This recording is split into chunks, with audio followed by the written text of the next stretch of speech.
Mga kaganapan sa ating mga mandirigma na nagbabantay sa buong kapuluan. Ito ang Balitang Mandirigma, the Philippine Marine Corps Virtual News Channel. Sa ulo ng mga balita, bagong museo ng Philippine Marine Corps pinasinayaan. Kamandag 2023 opisyal nang binuksan. Mga general ng Japan at Korea bumisita sa himpilan ng Philippine Marine Corps. Western Command nagsagawa ng amphibious operations training kasama ang Philippine Marine Corps. Joint graduation exercise ng 5 kurso nangyari sa Marine Corps Force Development Center. 2nd Marine Brigade pinangunahan ng Interagency Squad Challenge ng Joint Task Force Tawi-Tawi. Marine Battalion Landing Team 12 nakilahok sa mangrove tree planting sa Bonggao, Tawi-Tawi. Ito ang Balitang Mandirigma at ang inyong tagapagbalitang Mandirigma, Lieutenant Jenny May C. Ray, Philippine Navy Marines. Magandang araw! Ako si Second Lieutenant Jenny May C. Ray, Philippine Navy Marines, at ito ang Balitang Mandirigma. Bagong museo ng Philippine Marine Corps pinasinayaan. Sa pagdiriwang ng ika-73 kaarawan ng Philippine Marine Corps, minarkahan nito ang pagpapasinaya sa paglulunsad ng mas pinahusay at mas pinagandang museo. Ito ay pinangunahan ni Major General Arturo G. Rojas, Philippine Navy Marines, ang komandan ng Philippine Marine Corps, at dinaluhan naman ni Honorable Antonio Ernesto F. Lagdameo Jr., ang Special Assistant to the President of the Republic of the Philippines bilang panauhing pandangal. Ito ay naganap sa Marine Barracks Rojardo Brown, Fort Bonifacio, Taguig City. Ang highlight ng seremonya ay ang ribbon cutting na siyang hudyat ng muling pagbubukas ng Museo ng Philippine Marine Corps sa publiko. Ang inaabangang muling paglulunsad na ito ay naglalayong ipakita ang mayaman at maluwalhating kasaysayan ng Philippine Marine Corps na binibigyang diin ang kanilang pamana, kabayanihan at walang pag-iimpot na paglilingkod sa bansa sa loob ng 73 taon. Ang Philippine Marine Corps Museum ay nagsisilbing repository ng legacy ng Marines na nagpapakita ng kahangahangang koleksyon ng mga artifacts, memorabilia at historical exhibit na naglalarawan ng kahangahangang paglalakbay ng Philippine Marine Corps mula sa pagkakabuo nito hanggang sa kasalukuyang tungkulin nito bilang isang matatag na tagapagtanggol ng soberanya ng bansa. Ito ay naglalayong magsilbing inspirasyon para sa mga marino at sa publiko. Kamandag 2023, opisyal nang sinimulan. Sa ika-7 pagkakataon ay muli na namang isasagawa ng Philippine Marine Corps kasama ang Marine Corps counterparts mula sa United States Marine Corps, Japan, Republic of Korea at sa United Kingdom. Ang kamandag 7-year 2023 nito lamang ika-9 ng Nobyembre. Ang kaagapay ng mga mandirigma ng dagat o mas kilala sa tawag na kamandag ay taunang pagsasanay na pinamumunuan ng Philippine Marine Corps at ng United States Marine Corps at iba pang Marine Corps counterparts na nagsimula pa noong taong 2016. Ito ay nakatakda na gaganapin mula sa ika-9 hanggang ika-20 ng Nobyembre. Isasagawa ito sa iba't ibang lugar ng pagsasanay gaya ng Luzon, Batanes, Zamboanga, Tawi-Tawi at Palawan.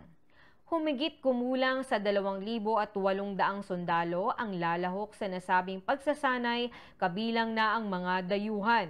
Ang pakikilahok ng United States Marine Corps, Japan Ground Self-Defense Force, Republic of Korea at United Kingdom sa pagsasanay sa taong ito ay bibigyang diin ang pandaigdigang kahalagahan ng seguridad sa dagat na nagpapakita ng pinagsamang pangako sa pagpapanatili ng katatagan at kapayapaan sa buong rehiyon ng Indo-Pacific. Kabilang sa gagawing pagsasanay ang Humanitarian Disaster Relief Operations, Chemical, Biological, Radiological at Nuclear Training Operation, Littoral Search and Rescue, Coastal Defense Training at Amphibious Operations. Maliban dito, magsasagawa din ng pagpapalitan ng kaalaman ng mga eksperto sa paksang medikal at pakikilahok sa mga kasanayan na isasagawa mula Hilaga, Silangan at Timog ng baybayin ng Pilipinas. Mga general ng Japan at Korea bumisita sa himpilan ng Philippine Marine Corps. Mga general ng Japan at Korea bumisita sa himpilan ng Philippine Marine Corps. Kasunod ng pagbisita ng Acting Commanding General na si Major General Bradford Gehring ng 1st Marine Expeditionary Force ng U.S. Marine Corps ay malugod na tinanggap ng Philippine Marine Corps. Ang mga general mula sa Japan at South Korea na sina Major General Shingo Nashinuki, Commander ng Amphibious Rapid Deployment Brigade ng Japan Ground Self-Defense Force at Brigadier General Chong Soon Park, ang Deputy Commander ng Second Republic of Korea Marine Division sa punong himpilan ng Philippine Marine Corps. Nito lamang ikasiyam ng Nobyembre. Ang dalawang bansa ay kalahok sa kasalukuyang isinasagawang Kamandag 7 Year 2023 exercise kasama ang mga matataas na opisyal ng Philippine Marine Corps. Umikot ang talakayan sa nasabing pagbisita sa mga paksang gaya ng pagpapahusay sa interoperability, pagbabahagi ng pinakamahuhusay na paraan sa mga operasyong amphibious at pagtugon sa kalamidad, at paggalugad ng mga pagkakataon para sa mas mataas na pakikipagtulungan sa pagtatanggol at pagtataguyod ng panrehiyong seguridad at katatagan sa rehiyon ng Indo-Pacific. Ang pagbisita ni Major General Nashinuki at Brigadier General Park Soon ay nagsilbing testamento sa pangako ng Philippine Marine Corps sa pagpapaunlad ng mga international na pakikipagtulungan at pagpapahusay ng mga kakayahang militar sa pamamagitan ng pagtutulungan ng mga nasabing bansa. Western Command nagsagawa ng amphibious operation training kasama ng Philippine Marine Corps. Navy's Fleet Marine Team Synergy na itinampok sa pagsasanay ng Western Command Amphibious Operations para sa pinahusay na seguridad ng bansa. Ang Western Command ng Armed Forces of the Philippines sa kanilang hindi natitinag na pangako na tiyakin ang kaligtasan at seguridad ng bansa. Ang Marine Amphibious Ready Unit ng Marine Battalion Landing Team 9 ng Philippine Marine Corps kasama ang BRP Davao del Sur o ang LD-602 ng Philippine Navy ay matagumpay na nagsagawa ng isang amphibious capability demonstration and training activity na naglalayong ihanay ang mga taktika at pamamaraan sa pagsasagawa ng amphibious operations. Ang aktibidad ay ginanap sa Puerto Princesa City noong 3 ng Nobyembre. Ang matagumpay na aktibidad na ito ay higit na nagpapalakas sa pangako ng Western Command sa kahusayan at kahandaan sa anumang banta sa seguridad ng bansa. Joint graduation exercise ng 5 kurso nangyari sa Marine Corps Force Development Center. Alamin natin ang mga detalye ng balitang yan mula sa ating tagapagbalitang mandirigma, Private First Class Abel Rovillos, Philippine Navy Marines. Joint graduation exercise ng 5 kurso nangyari sa Marine Corps Force Development Center.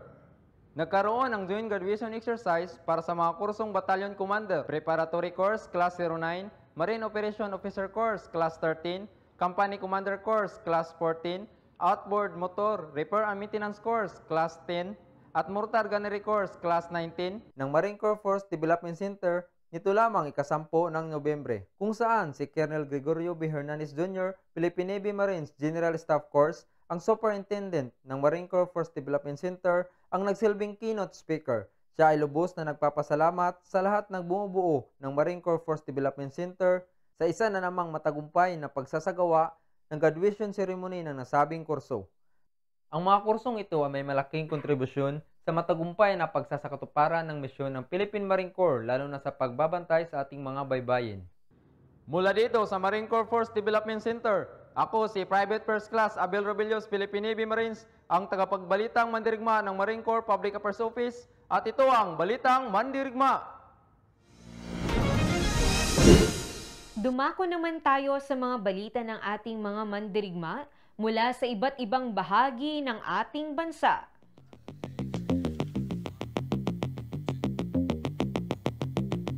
Second Marine Brigade, pinangunahan ng Interagency Squad Challenge ng Joint Task Force Tawi-Tawi. Pakinggan natin ang detalye ng balitang yan mula sa ating tagapagbalitang mandirigma, Private First Class Jordan Ray Abragan, Philippine Navy Marines. Second Marine Brigade, pinangunahan ang Interagency Squad Challenge ng Joint Task Force Tawi-Tawi. Sa ikatlong pagkakataon ay muling nagkaroon ng Interagency and Joint Task Force Tawi-Tawi sa pangunguna ng 2nd Marine Brigade. Ito ay formal na binuksan noong ika-4 ng Nobyembre, taong kasalukuyan, sa headquarters ng 2nd Marine Brigade, Bungaw, Tawi-Tawi. Ang nasabing kaganapan ay dinaluhan ni Board Member Muhammad Yusuf E. Tidal, ang Chairman of the Committee for Peace and Order sa Sangguniang Panglalawigan. Bukod sa pagpapahayag ng camaraderie para sa military at iba pang uniform personnel, ang Interagency Squad Challenge ay nagpapahusay sa pagtugon ng mga membro ng Provincial Joint Peace and Security Coordinating Center sa pagtataguyod ng peace and security agenda ng probinsya. Ang unang bahagi ng patimpalak ay ang Bungaw Field Challenge with Endurance Firing, kung saan kinakailangan nilang akyatin ang Bungaw Peak na sinundan ng 7 kilometrong pagtakbo patungo sa Marine Barracks Domingo de Luna gamit ang battle gear bago subukan ang kanilang kasanayan sa pagbaril.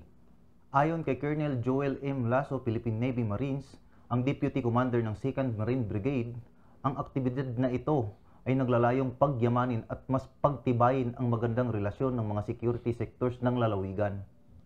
Ipinahayag din niya ang kanyang pasasalamat kay Governor Ismail Mang Ay Sali Al-Hajj ng pamahalaang panlalawigan ng Tawi-Tawi sa pag-sponsor ng kaganapan at sa lahat ng mga kalahok na tumanggap ng hamon. Binigyang diin ni Board Member Tidal na sa pamamagitan ng Interagency Challenge ay mas mapapaigting ang pagkakaisa at pagkakaibigan ng mga men in uniform. Nagsilbi din umano itong inspirasyon sa mga kabataan. Ako si Private First Class Jordan Ray Abragan, Philippine Navy Marines, ang tagapagbalitang mandirigma ng Marine Corps Public Affairs Office, at ito ang Balitang Mandirigma. Marine Battalion Landing Team 12 nakilahok sa mangrove tree planting sa Bungaw, Tawi-Tawi. Marine Battalion Landing Team 12 nakilahok sa mangrove tree planting sa Bungaw, Tawi-Tawi. Nakilahok ang mga miyembro ng Marine Battalion Landing Team 12, Team Tagapagtanggol, sa mangrove tree planting activity kasama ang Rotary Club o Bungaw, Tawi-Tawi noong ika-7 ng Nobyembre taong kasalukuyan.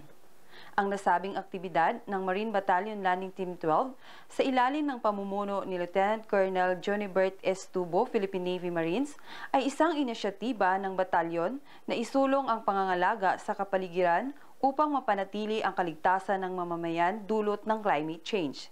Isa rin itong paraan upang maiwasan ang pagguho ng baybayin at maaring protektahan ang mga komunidad tabing baybayin laban sa malakas na alon at tsunami.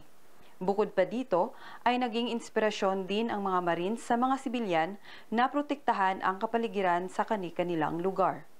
Ako si Corporal MJ Hayahay, Philippine Navy Marines, ang tagapagbalitang mandirigma ng Marine Corps Public Affairs Office. Ito ang Balitang Mandirigma.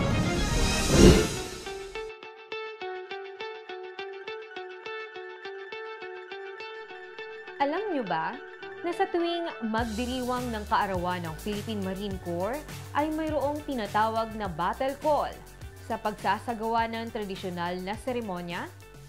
Ito ay upang gunitain at alalahanin ang kabayanihang ginawa ng ating mga magigiting na marino na makamtan lamang ang kapayapaan ng ating bansa.